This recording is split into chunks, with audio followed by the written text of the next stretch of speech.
Hi, I'm Brian. And I'm Jessie. Hope everybody's doing well tonight. We decided to do our second podcast, and we're going to do it around anxiety. And Jesse, do you want to take the lead on this one for the first time? Yeah. Sure, I would love to. I mean, we've had some pretty significant discussions, the past few weeks and um around anxiety and coping mechanisms and um maybe taking a moment to appreciate the fact that we don't cope the same way that we used to with our emotions because we now know what they are. Um, for me, um, I mean, I've had 3 deaths in my family this year, and they've been pretty significant losses. Um, both of my grandmothers, as well as my stepdad, um, who has always been a part of my life, and my mom's partner since I was 6. So it's just, I don't know, like those losses just kind of brought up a lot of stuff that I had stuffed down so that I could get through the day. Does that make sense? Yeah, you're stuffed down your emotions in this blocked of a chunk of a a box, basically. You just didn't deal with them because you had so much other stress in life, your everyday routines that you're trying to get through, that you didn't have time to think about the losses or the positive memories and all the things that were remembrances of that person and what you cherish, really truly cherish about the people that made a difference in your life, that cause anxiety. I guess I feel like the cause of anxiety too is not knowing how to deal with the emotional response or the emotional reaction or actions that come up that are not normal, like death. Like when Right. you don't experience death every day, is not something that your brain is accustomed to knowing how to handle. And especially not a Three, loved one. three all at the same time And too. 3. Yeah. Like it's one thing to be able to try to find coping skills around one, but to try to find it around three all at once, it's becomes more of a challenge. It's almost like you're in a trauma response, flight or fight mode, or how do you react? And I think a lot of it's based off how you learn how to cope with loss or the emotional Yeah. response around the anxiety or the stressors you're feeling. Right, right. Um and can I also take a moment to thank you for putting up with me while I'm going through that, because I mean, it can't be easy to deal with somebody who's like crying at the drop of a hat and you don't even know why, or they don't even know why.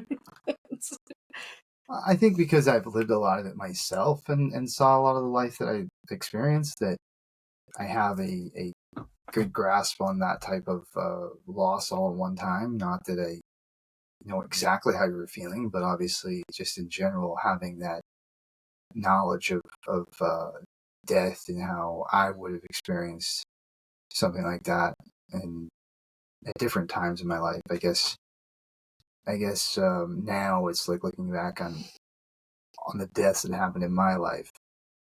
Like I didn't know how to react when I was a kid around those deaths, or how to appropriately um, acknowledge my feelings around that death, Right. how I was feeling. Nobody asked me how I was feeling. Right. Nobody asked me how I was feeling. I've lost 3 people in my family, and other than you and, like my dad, nobody really asks how the other person's feeling, even if they're the one also being directly affected by it. And I don't blame them, because I know that I feel like their loss is slightly more devastating than mine because they were my grandmother's versus like my mother. So it's you know, everybody copes, everybody deals differently. I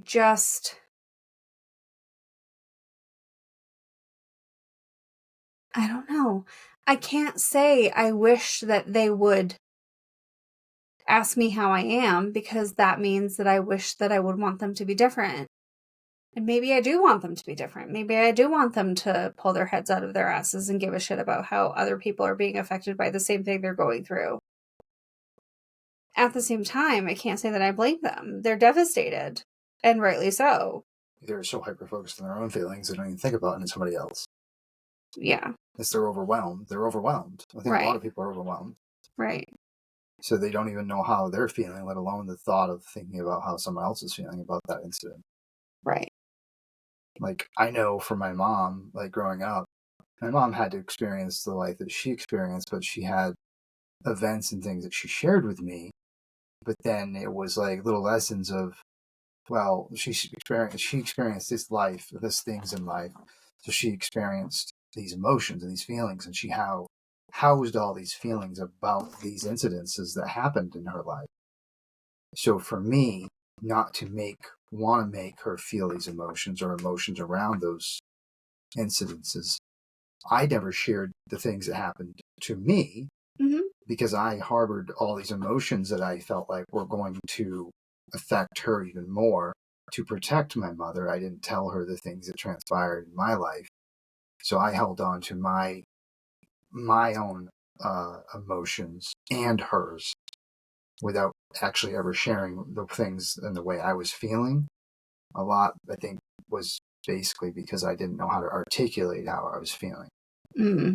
Like, I'm just now at 40 trying to learn how to articulate how I was feeling when I was 5 and 6 years old, when things were happening. Like, just realizing now to go back and take that inventory of how I was feeling and how I'm feeling now based off how I am looking at myself from a third person, I guess. I'm not looking at myself as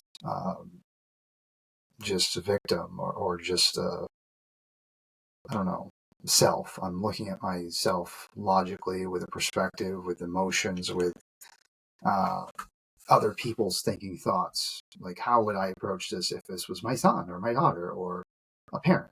Right. It's so hard to do that for ourselves. Right. Even last night when we went to the planetarium last night, and there was a show that I booked for Brian and I to go see. That was a light show, and it was a guided meditation. Beautifica. Right. And it tried to, it was a guided meditation talking about, you are loved. Take a moment to feel appreciation for what you have in your life, and like all these things that like we don't take inventory for, and we should be. But it's so hard to do it for yourself if you're a person who has always gotten your gratitude or gotten your self-worth from giving that to other people and not giving it to yourself. Like, you knew the steps, you just didn't know how to apply them to yourself. Oh yeah. Like I all the live long day. Right. So basically, if you go back to pretend world, I know it sounds crazy, but it's like you just have to pretend. Like I was explaining, going back to first grade, kindergarten, Right. like the fundamentals of functioning as a person is learning imaginative play. Right. And also talking about feelings and knowing what those feelings are in order to know what to do with them. Like, she had me do this exercise. No, it sounds silly, but like I had to take an object and write about it and like tell a story basically off this object. And I created the story around a walkie-talkie and like all the things you could do with it, finding the creative things you could do with a walkie-talkie, or things that you could imagine around that. Like, finding those imageries for me was very complicated because I was so traumatized due to events that occurred that got my brain stuck where I couldn't even imagine anything but the traumas. So like, how do I put myself in a state of mind that practices imagery by being creative around something that already is in existence? So you have to find some way to, I guess, find something good in the object or in the objective, whatever scenario you're in or I'm in. Or imaginative play. Like when we were talking about that process, it almost seemed baffling to you that would be a writing process that my teacher gave me when I was a kid. But yeah, here's this pen. Name 10 things that you could do with it. Right? Like you take the insides out, it's a straw. You said a spitball machine. It could be a murder weapon. It could be a pointer for things. It could be to write your next book. Exactly. Like there's endless opportunities. Right. With how we look at things. It's seeing a perspective, those 10 perspectives, even though you're taking 10 perspectives of a pen. Right. You also have to take 10 perspectives of how you dissect your own identity and your feelings and emotions. There's 27 different emotions and sublets off that. But if we don't know how to control our thinking thoughts, our emotions around anxiety, it's like, how do we get that education? We have to go back to the basics and go look at TED Talks, look at YouTube videos, look at videos and other people and how they got through their anxiety. And yes, there are going to be some medications that help. I know I'm personally taking a med now that's helpful. At least I hope potentially in the long run it will be helpful. I believe that most people have so much on their plate now, and a third of our culture in the United States has anxiety or is anxiety provoked. A third of our culture is going through depression. Right. And but these things could be avoided if we went back to the basics and educated people. Right. But the other part of that education is drawing out. Well, not just drawing out. Okay. It's making people feel safe enough to be able to talk about it in the first place. Well, right. And it's hard for mental health because if you say half the things that you think in mental health, then you're not going to be able to say half the stuff you think. Oh, yeah. In a counseling session because they have their mandated report is to report stuff. Well, I should be high-fived every day. Well, that's just it. Like, how many people have you talked to that says some crazy stuff, but yet there's people out there that just because they said something doesn't mean they're going to do it, like Tech9 or Eminem or all these people who create this music. Just because they say something doesn't mean they're going to do it. Do you take that as a threat or do you take that as just art? You know, I guess it depends on the context. Yeah. But it's an interpretation and it's based off what people believe. Right. I agree. To an extent, but I don't have a segue, but I don't completely agree. I just don't have anything to add to that right now. But yeah, with mentioning medication, I mean, we are in 2024 where we have been handed basically on a silver platter the opportunity to do better for each other and ourselves. And why aren't we doing it? Like, if I saw a picture on social media about 5 years ago, which is when I did notice a pretty good ramping up on mental health awareness and acceptance and discussions that have needed to be had with regard to mental health. And, there's this picture that I saw said, if you can't make your own serotonin or dopamine, store-bought is fine. And it was a picture of like different medications with it. But it's okay to, mental illness doesn't necessarily just come from trauma. It also comes from it's all based on chemicals within our bodies. So you and I, Brian, can have the same thing happen to us. The same thing at the same time, same person. We can be in the same train wreck, for example. And how you process that and how I process that are going to be completely different because we are completely different people.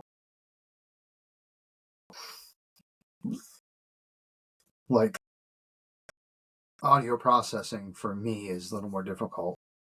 I think my comprehension and my ability to wrap my brain around everything you just said it's more of a challenge unless I go back and re-listen to everything you just said. It's like I Mm-hmm. picked up a little bit of this and a little bit of that, and my train of thought is around belief, around how we believe our anxiety affects us. So if you believe your anxiety does X, Y, and Z, and it's almost like you have, I don't want to say a crutch, but you have an avenue, you have an out, you have an escape route, you have this either victim mentality. I'm not saying you, I'm saying in general, you have this happened to me, and I'm either going to continue this cycle and run on habit mode based off how this emotion made me feel around this one event that's making me do all of these things, say all of these things, and behave this way. So it's dictating your actions and reactions. And I say this because I know I do it myself. It's creating what I believe is this avenue of thinking thoughts that are not necessarily needed to be changing your routine habits or my routine habits Mm-hmm. in a direction that I'm literally attempting to recreate the wheel in my own brain because of all my old habits, not doing the right habitual behavior that I wanted Mm-hmm. to get myself through the anxiety I was stressing out about. Because I've had such a long refractory period, or a period where it's like time lapse of repetition of the same habit or the same mood. Right. And then you didn't have the coping skills that you have now on top of that. Right. So adding a whole nother layer of learning for me was it was more of a challenge, I think, at 40 to have to relearn the alphabet, relearn language, relearn how to put words in sentences, Mm-hmm. and figure out how to like mend what I believed is my broken brain that didn't know how to articulate words and sentences correctly, or learn a way that made me feel like what I had to say was of value. Mm-hmm. Like I just felt like a lot of times what I had to say was just a gibberish mesh of stuff. But I understood it. But you understood it. Right. You gave me your jumbled mess and I helped you Realize that, I have a choice. We have a choice. And it's like, make a good day. you have to make a good day. But wait a minute. You can't just have a good day, but you're not entitled. You don't get to have a good day unless you are putting in a conscious effort. Like, into trying to have the day you want. right. Yeah. But that to me goes back into anxiety, goes back into stress, goes back into I don't want to say every, but most of our mental health problems stems from our thinking thoughts due to how we're feeling. And it goes back to emotions. Like other cultures have abilities to tap into their emotional being, Mm-hmm. like the Kalula tribe in Papua New Guinea that has this ability to understand their emotions. And out of one mild case out of 2,000 people have suffer through depression, and 1 in 5 Americans, 21 million people, suffer through depression as of last year. And it's like, why are we not looking at the numbers for all these different things? Right. Or like all these different places and all these different perspectives. Right. And reevaluating how we're looking at mental health. Well, one thing that I took a statistics class this spring when I was in school. And one thing that we would do is go to the CDC website. And on the CDC website, it's got these breakdowns for all these things. Like, I looked at it specifically for birth statistics because that's what I do for a living. And it was so cool to see the different bits of information that I gather every single day on every single mom who has a baby. I'm just filling out those forms and I don't see what happens after I've entered that information into the state system. And it was so cool to be able to go there and see, oh, this is what we do with that information. And you can break it down by state. You can break it down by, county and, whatnot, as to all these different pregnancy factors. But I think that honestly, until something like that happens with mental health, where it's broken down as to the root cause of the problem, we're not going to get the answers that we need to be able to fix the problem.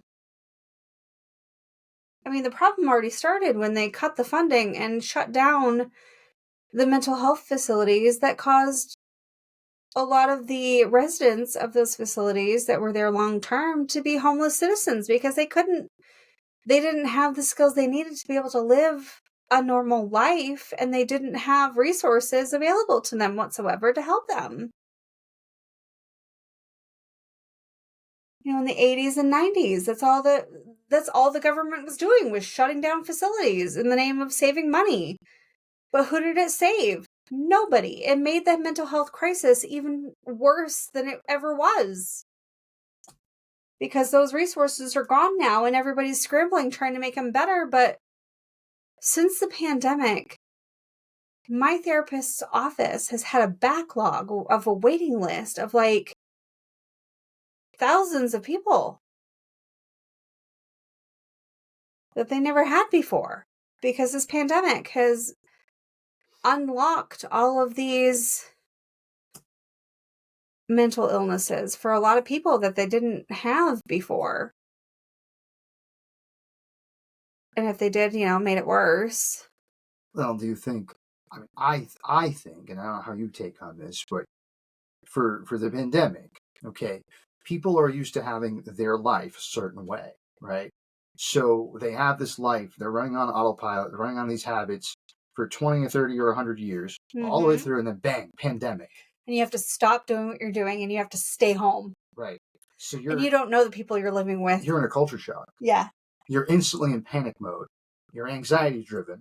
You're in stress mode. Like, you're used to dealing with the people in your house in a certain way because you're leaving or coming or going all the time, and you're like forced to be there together. Then you realize you don't like your spouse nearly as much as you thought you did. Or it's you're in an environment where you're with 15 other people or 2 or 3 other people that you're normally were just sharing a room with, and now you're sharing a house with, and you're there 90% of the time. You're like, oh wow, why am I living with this person? And it's like some of it wasn't by choice, some of it was by force in a situation where it was the environment we were put in. So it's like, yes, a lot of people lost their life. A lot of people got sick and got ill. But for me, it's like something for me turned on my hearing. I went through the pandemic in the respect where I had to relearn how to talk and how to listen better, because my hearing was stunted and I read lips most of my life. I didn't have the ability to hear very well. You learned how to adapt based on what was happening with you. Right. And so then everybody's wearing masks. You can't read lips anymore. So your adaptive behavior, what do you do with it then? Right. I really had to focus and relearn how to hear. Yeah, I can't imagine that being so scary. As an adult, having to literally reiterate what they said to me after they said it to make sure I heard right. Right. Because I couldn't read lips anymore. So having that in my back of my brain is that was like a lull there where COVID was happening, that I was doing construction, and it was, I should say, carpentry that helped, I think, me in a situation. And it was like the jobs I had at my disposal at the time, it was manageable. It was not always fun, but it was more manageable than being secluded into a room, I think. So my learning was different. I didn't have to learn the aspect of living in a house with people I didn't know so much, because nothing like that really changed for me, because my job was still out in the public. Because I worked with kids, and then I worked in the environment where everything still existed. Right. And I was a mandated worker, so nothing really changed for me. Right. I mean, the only thing that changed for me is me having to read lips. Yeah. And me having to really listen again. Right. And so I like retraining my hearing on top of relearning how to just talk out loud. And I know that people that knew me probably knew that I had this uh, stuttering problem. I had a speech impediment, I guess, in the sense where I just didn't know a lot of the ways to reword things so that people would know exactly where I'm coming from. Right.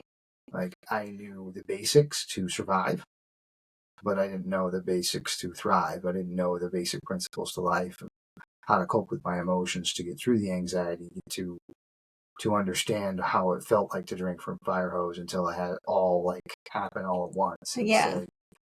like, and you just don't know what to do from that point. And you're like Right. overloaded. So it's like you have to find all these other perspectives from all these other people that you're around, whether it's, on a movie or on TV screen, in a podcast, or if it's reading it in a book or hearing on the radio or whatever method you use to learn. It's like how you see something in a different light, so you have some other way and avenue that helps you get through that anxiety. Right. Oh, excuse me. And just starting from the beginning for myself, I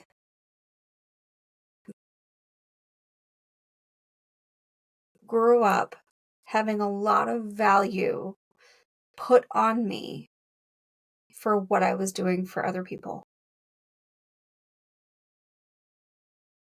So, anxiety aside, I constantly felt driven to make sure I looked nice, make sure that if we went to my grandparents, that I was making sure that I was helping, that I, make sure that I was Papa's helper, if they had a party, like, I mean, what 8-year-old shouldn't be a bartender? I mean, I knew how to make a Manhattan at 8 years old. This is what's wrong with me, just letting you know. I warned you already. But, and there wasn't anything necessarily bad about it. It just, I learned from a very young age how to be social, how to make people happy or do what I thought I was doing to make other people happy. And it became, and it became for me and can become for other people, your whole identity as a person. Does that make sense? Do you understand what I'm saying? Elaborate a little more. Right. So I had my first anxiety attack when I was 7. Yeah, why don't you tell them how that happened at 7?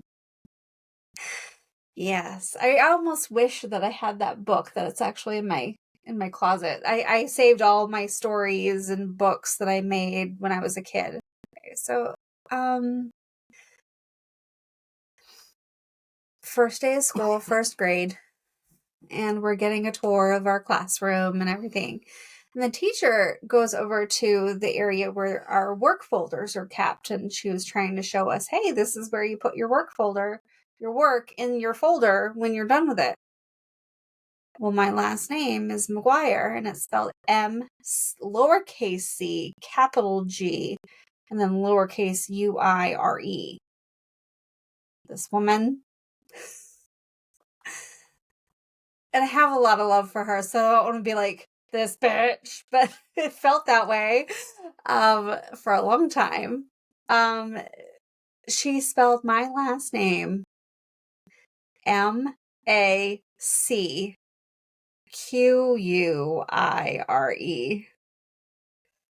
And I saw that folder after spending all of kindergarten and all that summer showing people that I knew how to spell my name. You know, like I would do work for them, like create pictures for my aunts or my grandparents, and I write my full name on there. I'm so excited to show everybody and learn how to spell my name. And there it is, spelled totally wrong. And I just melted. I remember I cried and I was inconsolable the whole day.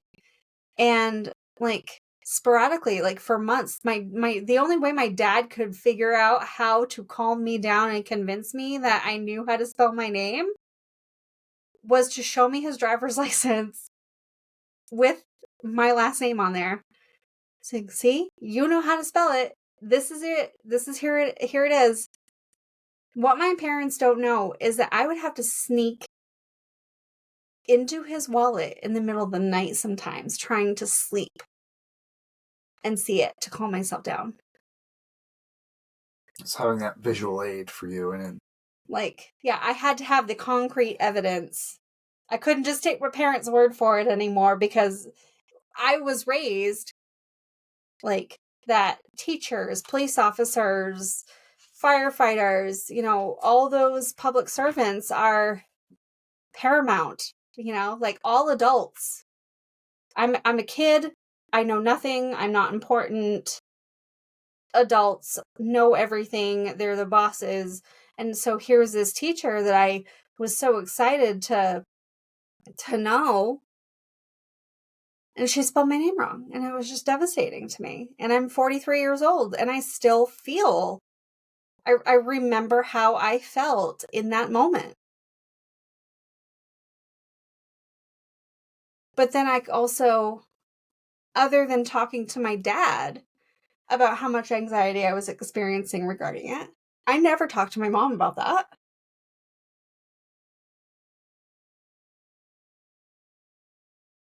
I feel like we're all judged based off somebody else's perception of things. Yeah. And it's hard because sometimes I don't even realize they did anything wrong. Like somebody spelled your name wrong, and they may not even realize they did something wrong. Or it was an accident, right. And they don't understand the impact that accident that they made had on me. And I also didn't have the skills to explain to my teacher that it was upsetting. I mean, she understood because I had a full-blown massive anxiety attack, hyperventilating and everything in first grade, and that's not normal behavior for a 7-year-old. But, you know, if you just stopped and paused and thought about that stuff, you know, maybe she was given a list with my name spelled wrong. You know, I don't know. You know, whatever reason brought her to that conclusion. It wasn't because she thought she was going to pick on me and spell my name wrong. It was an accident. You know, it wasn't. The thing of it is, and even though it may seem so simple, it does have a lasting impact on you. And as soon as you got emotional, that's when you should have been able to go up to the teacher and say, hey, I really feel this way about this. Right. But because I was told that as a child, my feelings and my thoughts didn't matter. Right. I didn't feel like I could go to my teacher and explain that. I'm certain, based on my remembrance of my interactions with that teacher, it would have been completely fine for me to explain that to her. She was one of my teachers that I absolutely loved, and I remember. It was like, you know, I gave you that writing assignment because of her suggestions for, like, here's an apple. Write me a story about it. You know? Tell me 10 different things that you can do with a pen. You know, fostering that free thought that I have always grown up loving about myself. You know?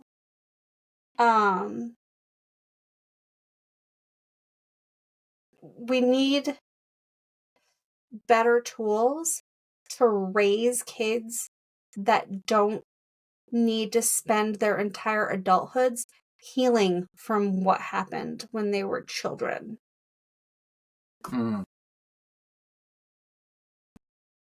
Yeah, I think a lot of it's area-specific knowledge. If they don't have that need for healing, they have to be able to see enough avenues of other things that would stimulate their brains. Because I think at the end of the day, everybody's brains are thirsty for knowledge. Some of it's root cause analyzing, some of it's just area specific things, other things just being educated in the stuff that makes them tick, whatever that area may be. For me, I just knew the business I was in. I didn't have an avenue of wanting to understand or learn anything new other than the job at hand. I wanted to be better at the job at hand. So it's now, it's like, what is my job? My job is to paint houses on a regular basis, but that's not my job for me, for my life, because my life has been spent around learning everything the hard way through work. And now it's like, how can I educate people through work with the simple concepts of anxiety or things that we have to stress over on a daily basis with, when it doesn't have to be that hard. If right. It didn't have to be that hard. If we can literally take our own journal, dissect it as if we're looking at it, okay, if this was my son or my daughter, how would I handle this? You validate their feelings, ask them how they're feeling, ask them the right probing questions to get them to develop some type of acknowledgement of how they're feeling. And help them name them. That I feel like it's not even, it doesn't begin with teaching them how to cope. The fundamental issue is that, one, they're not validated and taught that it's okay to come to the people in their lives with how they're feeling. You know, they might have a jumbled up mess like you did coming to me with your jumbled mess. And I made that okay and helped you, or am helping you rather. You know, you're not totally done with it, but like, I don't think we ever are completely done with it because different things happen within our lives and we heal and we grow. But, you know, you've got to be able to take that jumbled mess of who you are and find the person that will take it and help you. It's your willingness to meet me on my level. Right. I didn't take it on. I didn't take on your stuff as mine. No. But I helped you, right. But I helped you with tools and I explained.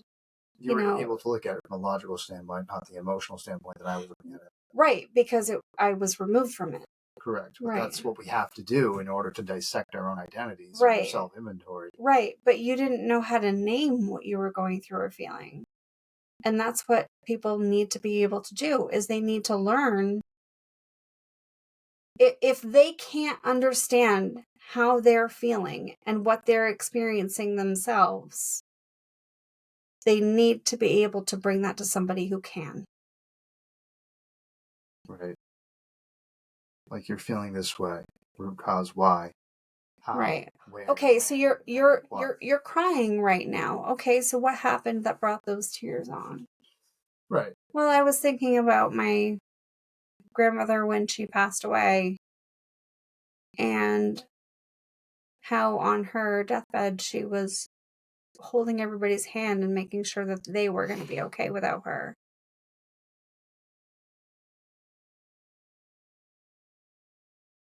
And I know I said it in another one of our recordings, but we haven't published it. You know, this is a woman who never once in my life made me feel stupid for existing. She was always that person that you come to with whatever. And I know that she wasn't necessarily that way for all of her kids, but I think that that's how it happens. Like, we don't have the coping skills, we don't always have the ability to name our emotions, or we're so busy dealing with our own that we can't help anybody else with them. I think it too is about how you are. So I feel like we're removed from sharing our emotions. So You go to the store, you see a blank face on somebody. You're not seeing somebody that actually has an emotion. So we're not sharing our emotions out there in public much at all, unless it's with our friends or family. So then your family and your friends are getting emotional about it because they're taking on your emotion, because that's what good people do. When you care about your other people, you take on their emotions. Right. And then to everybody else, we're taught to just have surface level interactions. Right. Where it's, oh, hey, I heard your dad died. I'm so sorry. My condolences. And you just nod and smile. Maybe you give them a little pat on the shoulder to help comfort them because you know that they're sad for you. And then you just move on with your day. Well, and you don't, that kind of thing happened to me with a coworker, but I don't talk to that person in any other aspect of my life. So I didn't take a moment to explain how I keep reliving my childhood or things that I've locked away. We don't talk about it. We don't take the time for each other. Not you and I, obviously. I'm talking about right. people. We don't take time for each other. And if you know someone is going through a literal hell on earth, It is your job to me, your job as a partner, if you're in a relationship, to sit there and hear them out and see their perspective and help them through that. And if you're not willing to, then why are you in the relationship? Like, you need to get counseling and be in counseling together and go out there and figure it out together. You've chosen that as a partnership. And it's like, yes, I understand at some point you have to stand your ground and say, I've had enough. And if this isn't going to work for both of us, then you are no longer in the relationship and you move forward because you have to move forward. And if they're not willing to, then that's on them. And then you have to also take into consideration that you, as an independent person, have to make a decision for you. And if the other person isn't ready to do that for them, that's their choice. Like, it's at some point we have to take our own responsibility for our abilities or inabilities and our willingness. And if we're not willing all the time, then how do you get able, or how do you get willing and able? Like, how do you get them both at the same time? right? And I think because of that, you and I have been able to have conversations I've never been able to have with anybody. Yes. Because you see it that way. For me, I've never lived with another adult. Ever. Since moving out of my mother's house. And then, I was my aunt's nanny for a bit after high school, but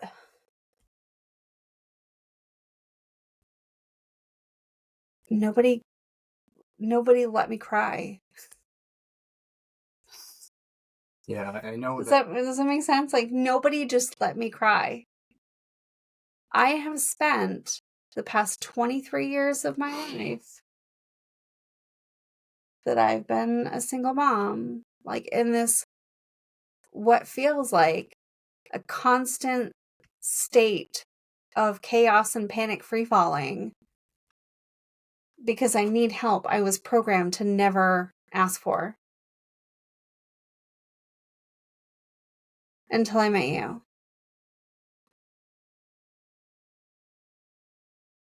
And that's the thing. We had auto programming. We had programming from our parents, our grandparents, our friends, our coworkers, our people that influenced us over the years. right? Or just even our work environment. I mean, I work in a hospital, so why would I walk around crying all day?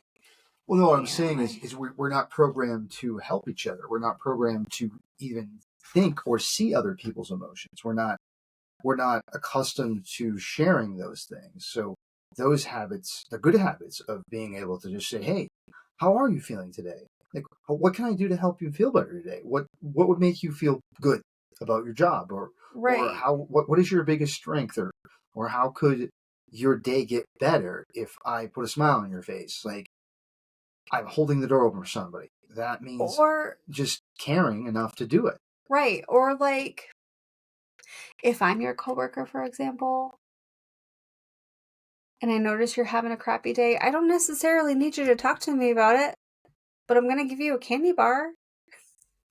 You know? Like, I, I had a coworker that I had gotten pretty close to, and she was going through some stuff with her child's father, and it was really devastating to her. And so I was able to find something on Etsy. It was just a cute little picture that the person had drawn. It said something along the lines of, "This is really awful, but you're not always going to feel this way." Because she voiced to me that she felt like she needed some sort of a anchor, or like a lighthouse, almost like something that you could focus on that would help her get through what's here. You can just look ahead, light at the end of the tunnel kind of thing. Does that make sense? Mm-hmm. So I just, one thing that helped me when I was 14, when I was forced into therapy, is you're not always going to feel this way.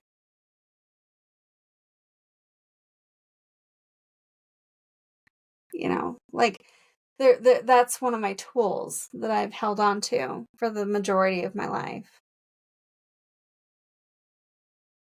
I'm not always going to feel this way. And then there's also the coping skills that I had assisted you with as well. Do you want to talk about those?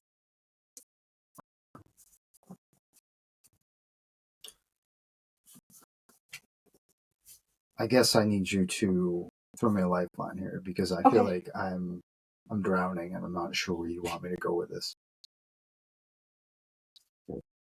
Drowning because you feel overwhelmed by the subject matter? Or drowning? I'm not really sure what you're referring to in respect to what you just got done saying. Okay, because I just don't want you to feel overwhelmed by that. So I just wanted to make sure we're good to proceed. Yeah, I just don't. I don't know what you're referencing and what you did and what order you gave it to me and that you want me to say. Right. No, I understand. I just wanted to make sure you were good. Yeah. Okay. I just need to have you tell the audience. Self-inventory, checking in with each other, making sure we're okay. So, and this is how you do it. Right. Let us be your tutorial. I just don't know how to articulate it very well. Like I took the information in so I could figure out me. And you know how you take that information and what you do with it. You just want me to tell everybody so that you can tell your part. Right. When it makes more sense. I got it. Yeah. Okay. So about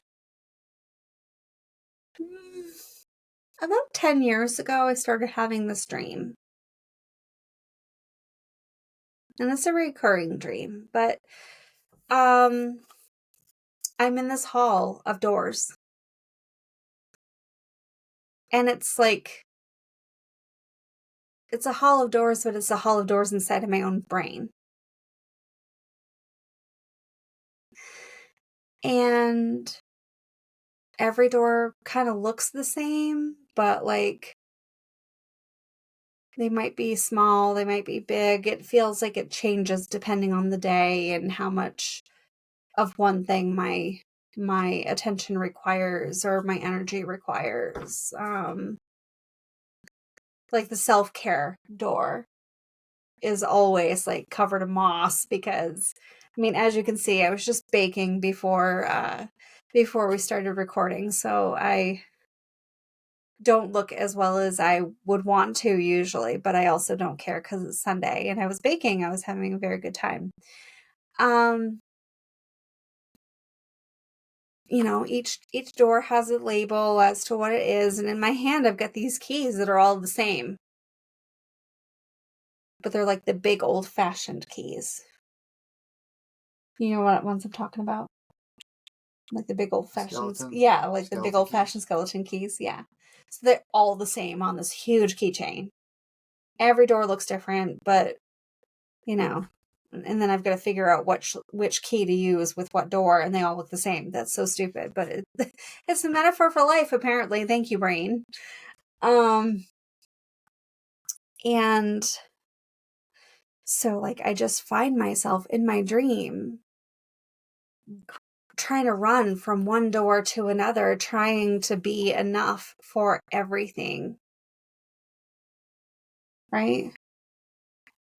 And I can't. See what key fits. Right. Like it takes 3 or 4 tries just to figure out which key fits. And then, like I get done with the kids' door and then I hear dishes crashing from the chores door. And I don't know why there's a whole separate laundry door when it falls under the chores category. And, it's just all the different things, all the different aspects of my life that I've got to keep track of. And the doors keep changing size and I just feel exasperated and exhausted. And I'm just, before I know it, like I'm on the floor in the middle of this hall of doors. And I can't do it all. And I just feel overwhelmed by the fact that I can't do it all. But that's how I've lived for 23 years before I met you. Running door to door to door to door, trying to manage it all by myself. And it just comes to the same conclusion every single time. They tell you, pull up your big girl panties, get it done, suck it up. That's how I was raised. You don't need the help that you think you do, or you're so strong. That's one of my, if I could take that phrase and just burn it in a Viking funeral, I would, because you don't know how strong a person is. Yeah, I'm strong. Great. I'm raising 2 kids by myself. But you know what? I cry myself to sleep half the time. And no one else gave you the validation or made you feel like you were appreciated because you didn't have that other person. You just had myself and my kids and the struggles and the teachers and... Right. Right. So you didn't get that secondary or that other validation that a lot of people need. Right. And my friends weren't going through the same thing I was going through. So none of them had the on-hand experience. Right. None of them could understand what it was like to have a special needs child or to have to work full time. One of my best friends was a stay-at-home mom. So she couldn't understand what it was like. She was homeschooling her son, staying at home with him. She didn't have to struggle with all the IEP meetings and the 504 plans and the testing and the everything that I did. And I'm not saying for a second that I wish I didn't have to go through that, because I did. It's still a very realistic part of my life, but I just wish someone had asked me how I am. Or that sometimes someone would just show up and make dinner. Or ask me what I need.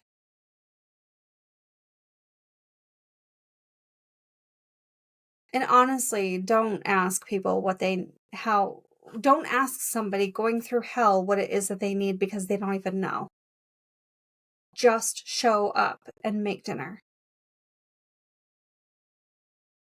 Yeah, when you don't know the right questions to ask, root cause analyzing things is not always an easy task to elaborate on if you don't know where to start. Right. So I think, and you can correct me any time if I'm wrong, with where you had to remind me of your imagery, and you and I both talked about a library.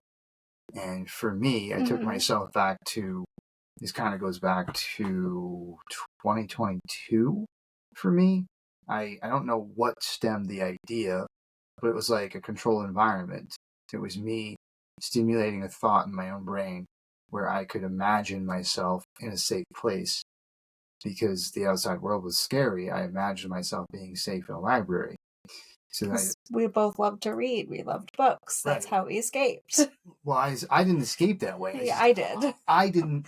I guess I did it, and I didn't realize that was my escape. I did it because I was learning something. Yeah. And it was like I had to listen through audiobooks, and I had to listen to repetition of it. Right. And so you listen to like books that you learn stuff from. For me, it was imagination. I read, all the. You had imagery of some things. I mean, I guess I had some imagery of things, but it was so the minuscule of details that it didn't. I don't know. I didn't think about the details so much. I just saw the world as this big thing, and it's like, how do I navigate through this? Mm-hmm. And I feel like all of us in life have had a lot of struggles, like asking myself how I felt when I was in the library. Like, I had to remember that my old supervisor said to surround myself with smarter people than me. So it was like putting myself in a situation where I could go back and think about my friend who committed suicide. Like, I used to call him up and get his opinion on things. Like, this is how I was feeling, this is how I was behaving. And he'd tell me, like, square up, like, basically, hey, this is the thing, you can't do this, you've got to do it this way.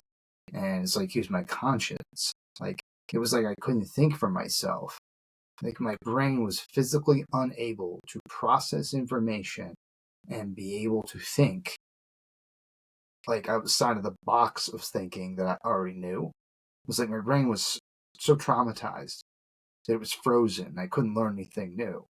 It was like I was having to recreate a thought processor in my own brain. So I had to, like, create this library, imagine things that were in it. Like, I imagined a globe and a desk and like this telescope, like being able to look out through this window and being able to see the entire, like, mountains and the beautiful trees and everything in it. Like, I was imagining every little detail of that I could look out in my office. Mm-hmm.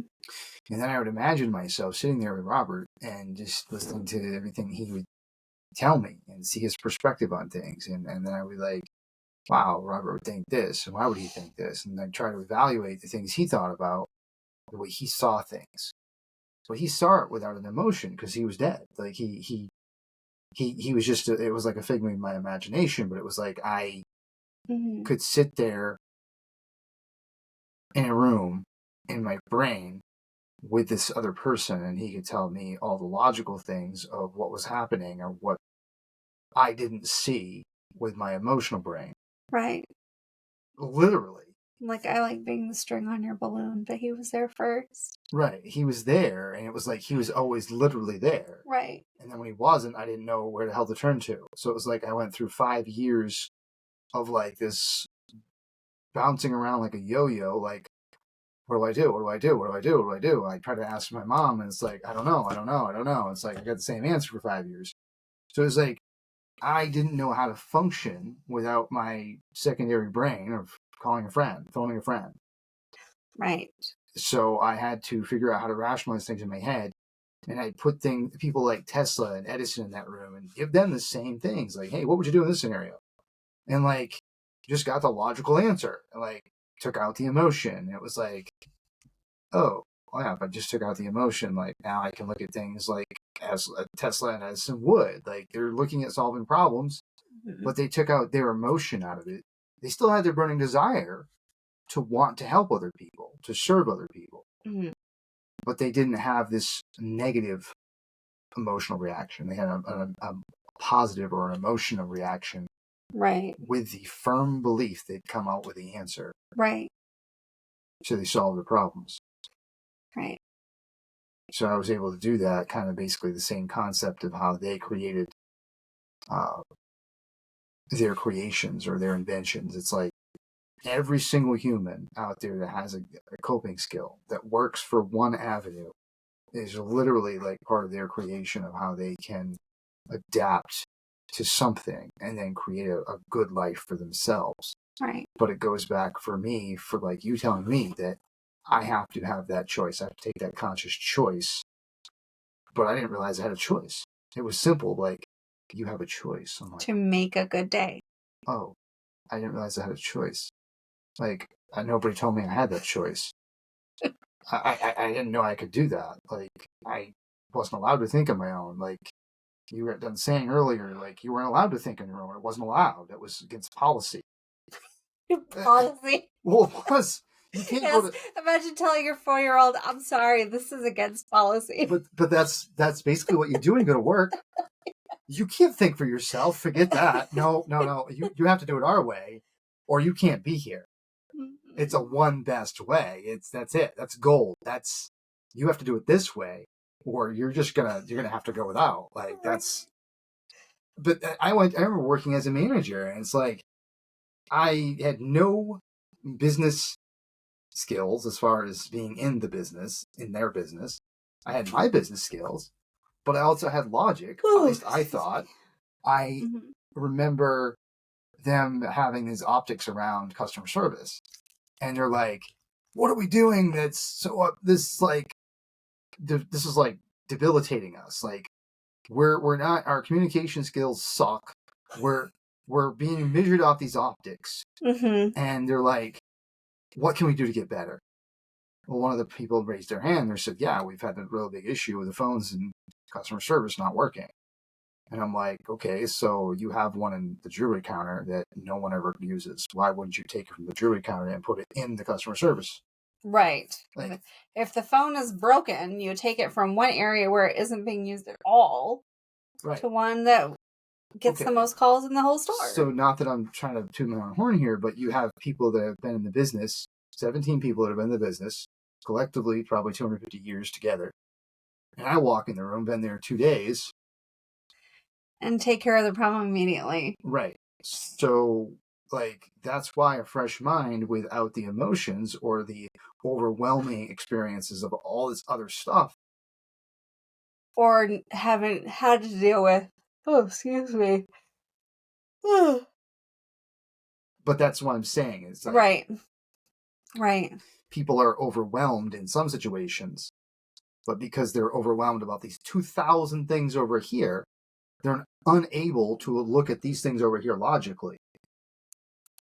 Right. That some fresh eyes could see. Right. But I'm not saying just because it was me, it could have been my kid. It could have been your kid. It could have been anybody. Yeah. But it's like, why are we not listening to all the people, all humans, to see their perspective on this avenue of how they see something that could ultimately change how we look at everything?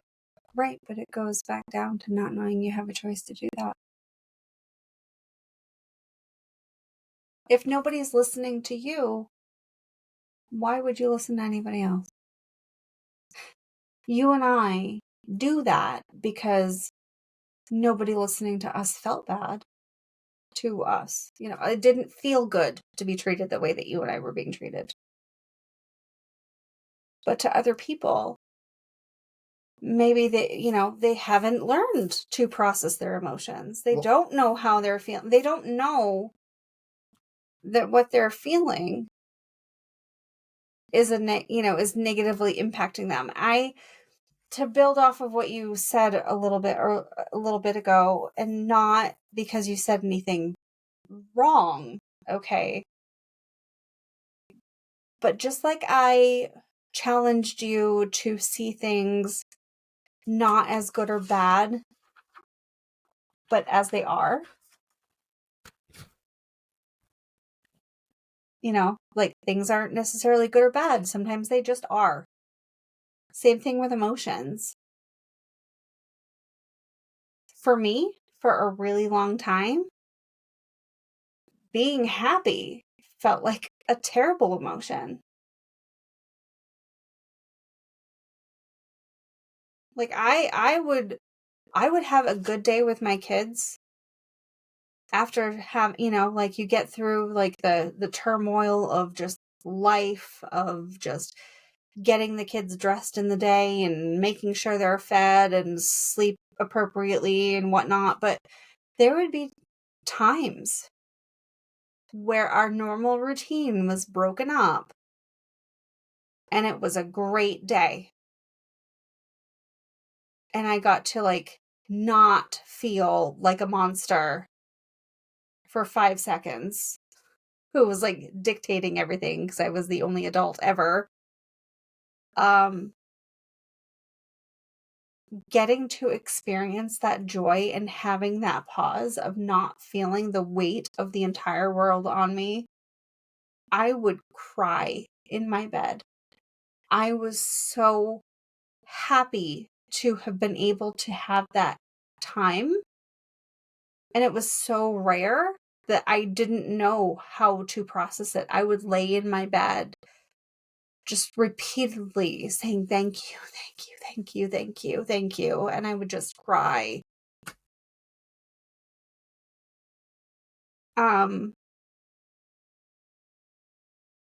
Yeah, it was, I feel sad for the me that had to go through that. Would it change it? No. Not only I can't change it, but why would I want to? Because it's made me who I am now. I guess I look at it as I spent 40 years in hell because I didn't know how to take inventory of myself, and I didn't know how to think about all the negative impacts I had. Like, I didn't even look at myself. I didn't evaluate my emotions or how I was treating other people. Like, you're talking about how other people make you feel, or you make other people feel based off their actions or reactions or behavior or whatever. Like, all that stuff also wraps around how you learned. And if you didn't learn the basic principles or understanding of your emotions or their emotions, then how are you able to even look at it and evaluate it and then say, oh, wait a minute, I'm doing this and I need to go this route and I'm behaving this way. How can I behave better? Like, I didn't realize how much of a negative impact that I was probably having on other walks of life. In your life. In my life. Right. Because I didn't realize how I was being portrayed or how I was giving my feedback to another person. Right. So I may have talked to them, down to them, or belittled them based off how I learned. I became a seagull manager. And I just shit on everybody. But it wasn't done intentionally. It was just built off how I was taught. I was taught by a military drill sergeant. You do it this way, and this is because I'm doing it this way because I just saved you 15 to 30 hours a week. Yeah. It's to be the most efficient and most effective.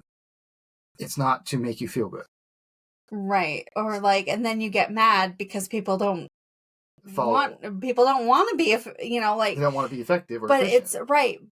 But you see it as being effective and efficient. That's the thing. Like, they might not. They might not. Right. But when the reasons why, like, and it's like, I took inventory, and it's like, why would you have this person teach this item? You're having the person teach that item or that job or that skill because they're the best at what they're doing.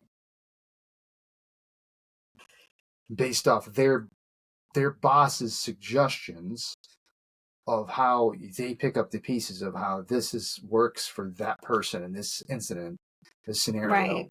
They're building their basic foundational principles off of the guiding steps that this sales structure influenced into this person, and they know it better than anybody else. They're very good in that area of specific knowledge. Right. Doesn't mean they're so great at empathy or compassion or knowing how to cope. Right. But I think if you don't have all of that, sympathy, compassion, the ability to cope, the ability to be nice to somebody who doesn't agree with you, you're going to have a very bad time. But it's like, are you managing people or are you managing product? Are you a leader of people or are you a leader of managing people who manage product? Like, what are you trying to accomplish at the end of the day? It's like, are you reevaluating your goals to figure out where your efforts are supposed to be energizing? Like, if you're not energizing yourself to be better, how can you manage other people? Can you not just manage the job or the task or product at hand? You can't go that extra mile to manage other people because you can't even manage yourself. Like, I had to take a lot of self-inventory. Right. Because I know that I have more stuff to work. We all do. But it's like knowing we have to continually learn. It doesn't matter if you're 5, 50, or 80. You all have something to learn. Right. Maybe it's driving, maybe it's going to school for the first time, or maybe it's changing a diaper. Like, whatever the scenario is, you're not going to instantly wake up tomorrow and know how to do it. Right.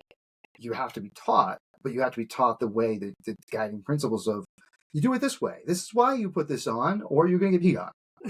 Like, yes, like there was some, it's natural consequences too. But there's a level where you teach people the why, but you have to accept that there are natural consequences, and you have to let people learn what those are, or you're going to drive yourself crazy. Like when you have kids, you have to, like, okay, you have the choice to wear socks today. If you don't wear socks, your feet are going to stink, and your feet are going to be cold in your shoes when you're outside at recess. You give them that why, and if they still don't want to do it, okay, I'm going to put your socks in your backpack. You don't have to wear them, and that's fine. When you go outside and your feet are cold, you can go inside and put your socks on if you choose to. Right. I guess it's the natural consequences, the free thinking, and trusting someone to handle their own shit. Well, sometimes if they don't have the conscious thought or the thinking ability, how do you keep them protected, especially if they're your children? Or even if they're not your children. You need to help them learn the natural consequences. Like it's regardless that if their feet are cold, they're gonna put their socks on.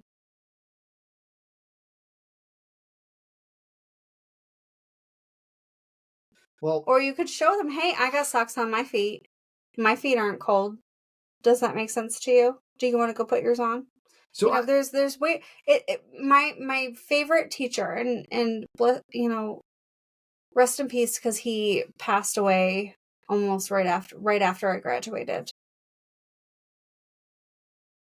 In freshman year social studies, Mr. Woodward said, it's not what you say, it's how you say it. And you can say anything you want to all the livelong day, and you can be right. But if you're an arrogant asshole to this message that you're delivering to somebody, they're not going to listen to you, or I certainly am not. Well, that's what I was just going to get at. It was like how approach-wise, I remember an approach where someone I know yelled at children. Mm-hmm. And it's like, how could that been handled differently? So because I was on the outside skirts of looking at it from a natural, neutral perspective, mm-hmm. not from an emotional perspective, I can see how that person would be upset because they're in their 70s and these children were running around in a mobile home. Where it echoes and it's loud. But they were also taught growing up that kids were seen and not heard. Well, but it's also the fact that the kids were, 80 years ago were brought up in a house. Mobile homes weren't a thing. They didn't exist. Right. So if they were stomping around, it was probably on the dirt floor. So it wasn't a big deal. It's not something you grew up understanding. Being our age, mobile homes were probably fewer and farther between in comparison to when our parents were that old, that they didn't exist at all. Right. They weren't around. So times have changed. You have children today in per se a trailer running around acting out, and then the grandparents yelling at them for yelling at for running around their house. Right. Instead of yelling at them, you could bring them over and say, hey, What if I could teach you how this place was built? And you drew a map out and showed them this house is built off this. It's not like you're bouncing on the ground outside, and all the friction you're causing on the ground in comparison to on a trailer that is going to fall apart. If you continue to jump on this one spot, you're going to create a hole in the floor. And then if you said that to 7-year-old Jessica, she would be like afraid to move. So what I'm saying is that if you say it in a way, like you said, right, your approach, but if you just get yelled at, how would that make you feel? Oh yeah, I would. Would you have rather been yelled at, or had you Grampy come over and he'd sit on my lap? Let me tell you about how this house was built. And you just explained for 20 minutes how the house was built and why you don't run in the house, because if you do, it's going to fall apart. Right, and that's... It's literally going to fall apart. Yeah, no, like, you just caused me anxiety, and I'm 7. I just caused you anxiety. Would you rather have anxiety, or would you be yelled at? Felt like you were 2 inches tall your whole life and not ever spoken up about nothing and had a bad self-image your entire life? Well, I did. Right. Right. But I did too, but I didn't dare to talk. The approach for me is there are inside voices, outside voices, inside feet, walking feet, and running feet. Inside, it's appropriate for XYZ behavior. Outside, it's okay for XYZ behavior. So your behavior expectations. Right. It's like we talk about the child's behavior instead of talking about them as a person. Right. Like, you are not a bad boy.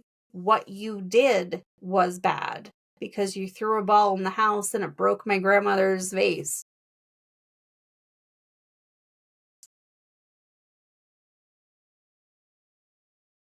You know, I don't like using the word bad with kids because bad equals bad feelings. You know, bad behavior equals bad feelings. So if that behavior is inappropriate for this environment, or hey, in this family, we don't hit each other.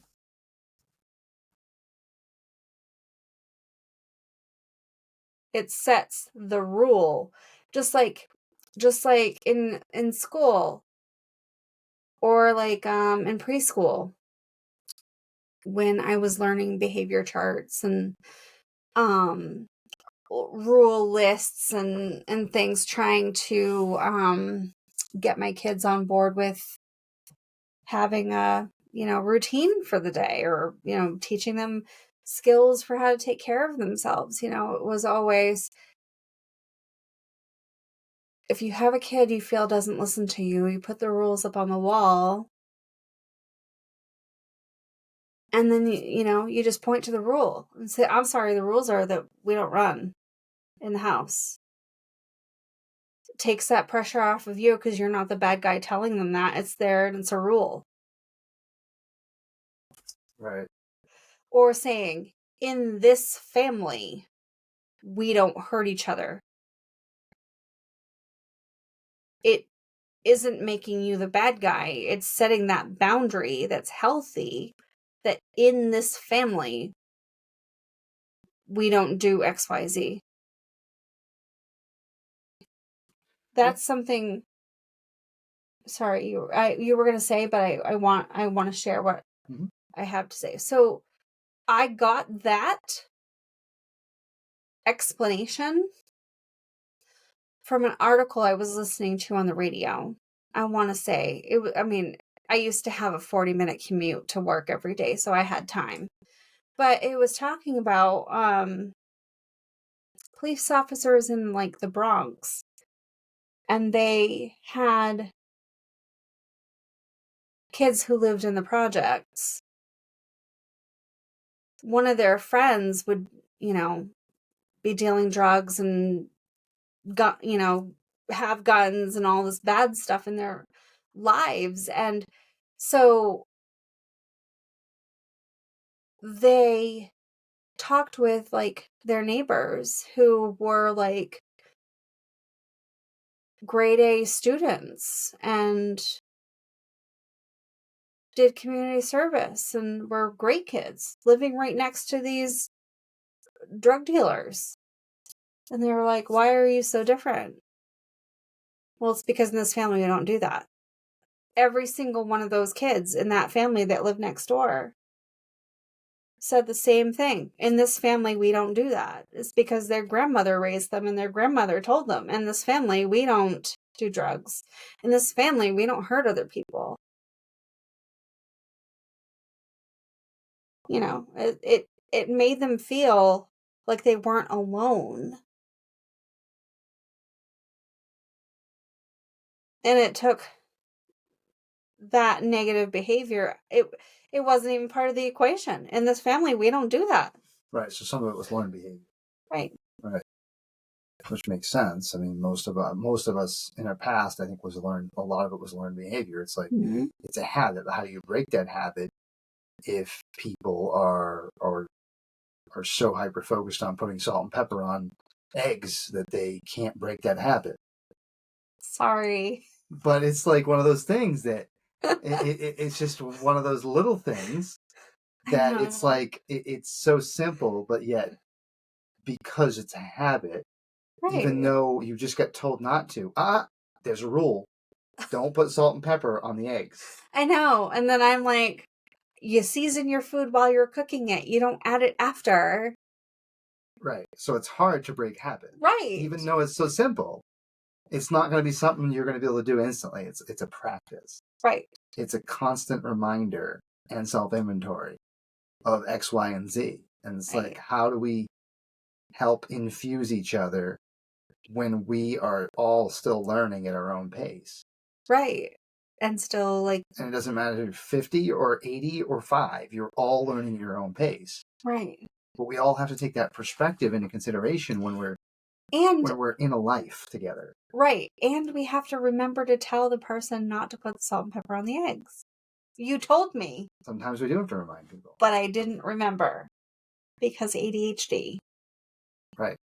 And I'm not just using that as like a spaghetti excuse. I have literally been diagnosed and I'm on medication for that disorder.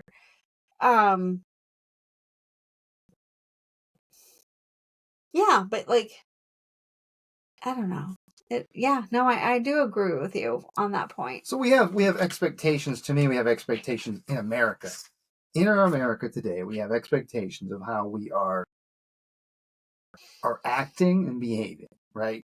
So if you have guiding principles of law, just in general, going to law, we have to, if you go to school, according to our American system, whether it's home education, right, or you going to public school, you're supposed to do these things. Right. Like, these are requirements to be able to get educated, allegedly educated in our system. Edumacated. Right. The thing of it is, the 13 guiding principles to the laws of nature are literally in the Bible, or literally in the book Think and Grow Rich, and a lot of other walks of life books, creations, podcasts, and series. But we're not seeing the guiding principles and the laws of nature are literally at our fingertips from so many different perspectives and avenues. We're so hyper-focused in our brains, or our little ticky-tacky world of our little box of our little life, that we're not seeing the 50,000 other perspectives, and we're creating laws based off yours or my one way of perspective, because that's the person who decided to write up a law. Right. Like a man. And put it in place. Right. A man sitting in an office who has no experience with women's bodies. Right. Should have no bearing on any decisions for a woman. As far as I'm concerned, no, because they haven't had to live as a woman. So right. How could you they haven't had to fear death for a lot of things that happens to us. Well, it's not just that. I'm talking.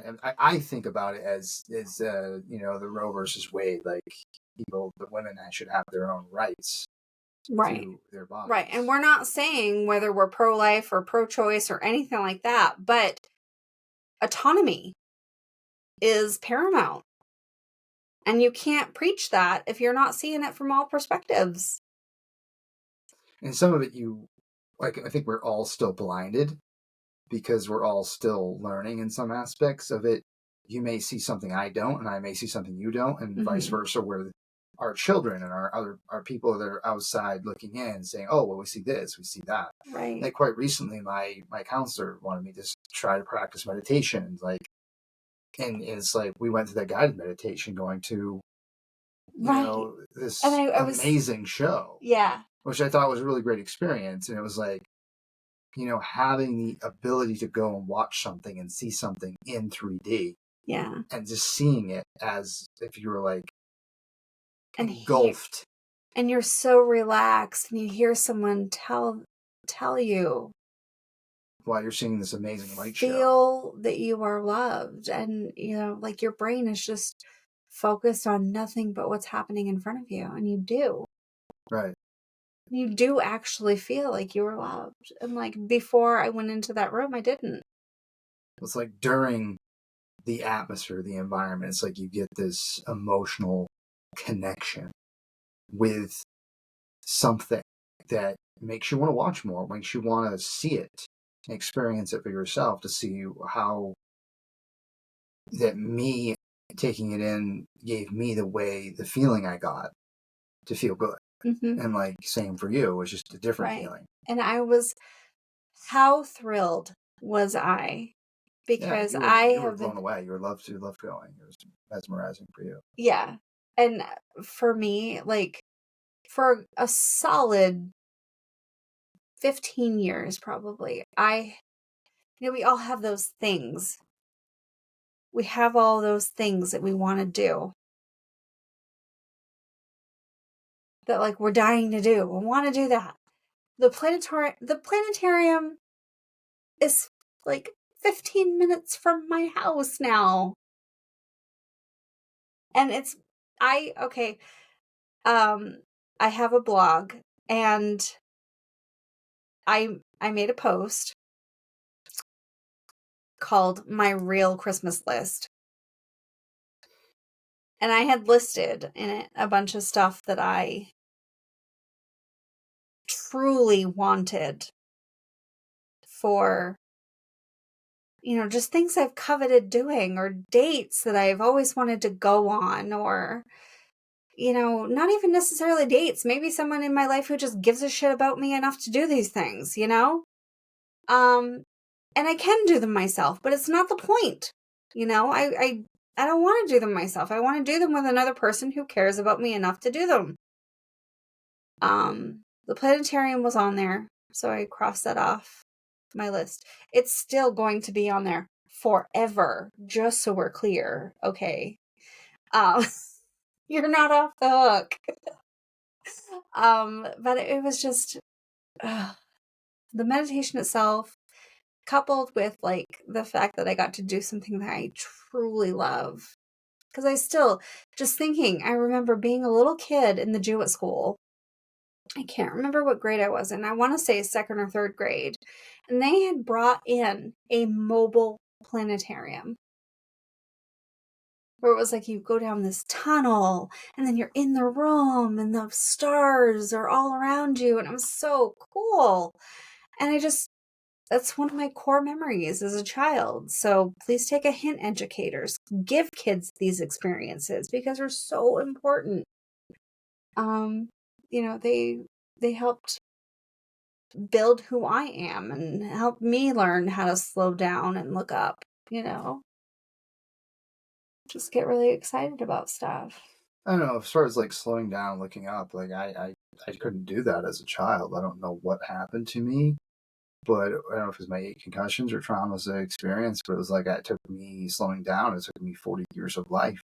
And then realizing, waking up and just saying, wow, I need to do this, this, this, and this, and to reevaluate. And it's like not having that ability to just say, wow, I have a choice until you came along. It's like, I didn't realize I had that choice. I didn't know I could make choices for myself because I've been dictated my whole life. You have to do it this way. You have to do it that way. You can't do it this way. That's not okay.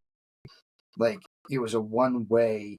You have to do it by the military standards because this is the law. Mm-hmm. And this is like our government these are our laws. Okay. So how do we go about changing the laws to make sense for everybody and not just one person that decided to invoke or infuse a law that doesn't even make logical sense for the 90% of society. Right. But there's calm in the familiar. There's what? The saying, there is calm in the familiar, Right. goes for everything. And so something doesn't necessarily have to make sense. It's just the anxiety that has to be processed, and the emotions that have to be processed in order to be able to do something that's different is too much for a lot of people. And I think that's why now, looking back at things, is like, how do you become different if you're only allowed to think one way? How can you ever know who you are? How can you ever get to be individual if you're made and taught the one perspective or one way through school? Like, you're Right. streamlined. If your educators everybody. Yeah. I mean, you have to pledge allegiance to the flag. Like, that's how I grew up. Right. If you don't have an educator who says, here's an apple, write a story about it, you have no ability to think on your own. Yeah, exactly. I mean, I was gifted those teachers. I mean, people can say what they want to about my hometown education level all they want because it's a small town. But you also grew up in a small town. And, everybody processes everything differently. So maybe someone sitting next to you in the same classroom got a completely different perspective of it. Well, I think you pointed out for me that I had an audio processing disorder, because I remember being specifically in my English class and my teacher saying something to the person on that side of the room. Mm-hmm. It came all the way back around and I said something completely different. Right. And that's... And the person next to me said, that's not what I just said to you. But I have to know what that is in order to tell you that you have that. So, I mean, you've lived your whole life with all these people in it, and not a single person had suggested that is what's going on with you because they didn't know. Right. But nobody took the time to listen. Or learn about it. Learn about like actually looking at, hey, this person might have this or might have that. Or they have a problem. Let's just say they need help, and tell them constantly they need help. Well, that's not very helpful. Right. Just labeling someone as, you need help. Okay, so what help do I need? Right. Or, hey, why aren't you suggesting to help me? Right. Or, like, where do you begin? And it's like, I had to basically start over at first grade. Like, Jessie had to suggest me writing this story. Like, I thought my imagery was dead. I thought I couldn't imagine anything anymore because I was so traumatized by things that had transpired, whether it was the loss of family or the loss of an environmental shift and change from a job. Or growing up, not necessarily growing up, but living your life these 40 years surrounded by the important people to you. Because I'm not going to say everyone around you, because I think the fundamental things come from the most important people to us. But if the most important people to you are treating you like you don't have anything valid to say, or you need help, then you're going to be stuck in this loop of not knowing what to do or who you are or how to help it.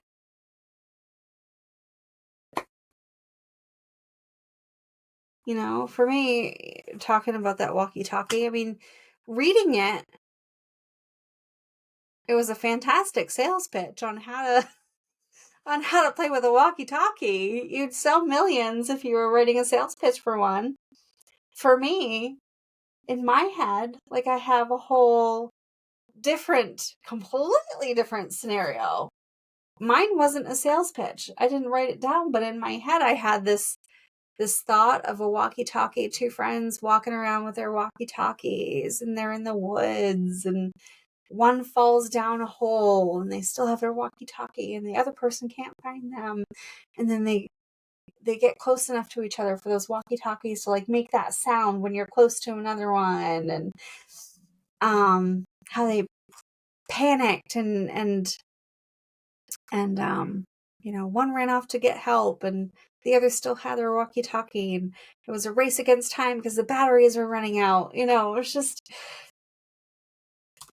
different perspectives of things. But that's just it. It's like how we take the sales pitch and throw that in with what you have of knowledge. Right. It's like, how do you take... Right, but it's not even knowledge, it's just what my brain did. It's just like, here, have this idea. So it's like, I remember now, some author was like, created this book, and she had this really good friend who was this awesome salesperson. And she's like, so I've written this book, and here's my problem. And he was sitting there reading a book at this table, and it was New York's #1 bestseller. And she asked him, she's like, well, I don't know why nobody's buying my book. And he's like, he passes the book to her, and he says, what does it say? She's like, well, it says #1 New York's bestseller. And he's like, okay, so you need to take a salesman's course. Well, why would I want to do that? I'm not a salesperson. Well, do you want to sell books? Do you want to sell your product? Right. You have to know how to market your book. Right. Nobody's going to buy something they know nothing about or have any reason to buy it. Right. If you don't know what you're selling, and if you don't know how to market yourself or your book, you're not ever going to have any sales. Right, and that ability. starts with having the faith in yourself that you can do it at all. Right, but if nobody has the faith in themselves or the ability to have imagery, like how can they even have a beginning of creating a way out of the anxiety that they're in? So this has been an hour and almost 40 minutes. Yes. Let's talk. I mean, this is a subject we can go on about forever because it's just... It's a never-ending thing. I mean, our next one should be about depression and handle that. But that's just it. A lot of it's a similar situation where it's some of it is going to be medicine, but a lot of it is exercise too. It's like getting the exercise you need for your brain. Right. Taking in the right nutrients, and that looks different for everybody, and that is okay. That's the other thing too, is having patience with not just yourself, but other people who are going through it. Like, just because someone isn't doing things the way that you would doesn't mean they're doing it wrong. Just because one person is managing their anxiety with one thing,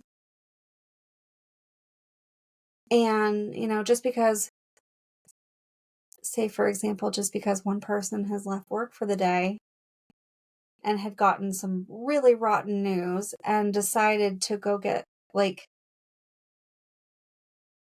a candy bar at the store to help them feel better. And another person's way of dealing with that bad news would be to go to a bar and get absolutely obliterated because they don't want to feel those bad feelings. It's not what I would have done, but it's what you needed to do to be okay right now. And I'm not going to judge you for it. Because I think we both have been there and done that. But now it's like, oh, here's an option. Option A, option B, or option C that I haven't done yet. I can decide today to make a different choice. And now I'm going to make this different choice. And wow, how much better I feel that I didn't make those other two choices that were not healthy choices. Right. But who decides whether they're healthy or not? Right. It's up to that person. Right. To make that decision. Everything looks different for everybody. And that's okay. That's what we need to learn as a society, is fostering that, I don't want to say safe space, but safe space. I mean, like, you are okay as you are. The only problem I find with what you're saying, and it's just a slight controversial, I guess, is because there's going to be environments that you're put in that you don't have control over. Oh, absolutely. So I never said there weren't. You can't go get that candy bar. You can't go to that bar. Or you can't do X, Y, and Z that used to be your coping skill because those coping skills are not available. Right. So how do you manage things without the outside world? How do you manage things in your own mind? By having the inventory in our brains with our libraries that we put our brains into. You have to be able to close your mind and put yourself in an environment where you can cope with things without the outside external environment that's not always attainable. Right. So, hopefully that helps yes. everybody, and hopefully that we can find another good topic that will help you guys out there, and hopefully that some of your comments and things and we definitely want to hear feedback, or good and bad, or even some other topics that we can hit on later. Right, but also, if you are a person who suffers from anxiety, we want you to email us. Maybe we can both maybe share some of your information, some of your stuff, if you want us to share it with on our show. One thing that I would really love to see doing is getting enough emails building off of what we've talked about and people sharing their own experiences with the same thing, so that we can do a listener tales episode and like people can maybe not feel like they're completely alone. Because I think that's a lot of the reason why it's driving me to do this. I don't want anybody else to ever feel the way that I've had to feel this whole time. Do you want to tell them our email address? Go ahead. B is for Brian, and J for Jessie. Right. It's BJ's. So BJS and, so written out, A&D, more, MORE, 4, and then the numbers 4824 at gmail.com is our email address. We have Instagram, and we also have Facebook. Right. Under both BJ's and More Podcast. Doing stuff on YouTube. I have YouTube stuff, and she has some stuff and posts that she's created as well. Yeah. At Clinical Lovebird. Cynical Lovebird. Cynical Lovebird. I get it right. cynicallovebird.blogspot.com is my blog, and BJ's and More Podcast is our .blogspot.com is the podcast blog. So, we look forward to meeting again and getting, I don't know how I'm trying to put this. I'm trying to learn how to end the episodes, but we're new to functioning, so we're just going to say goodbye. Thank you all. Hit the like button, subscribe, and come on back if you want to hear us talk about another topic later. Love you all. Thank you. Night.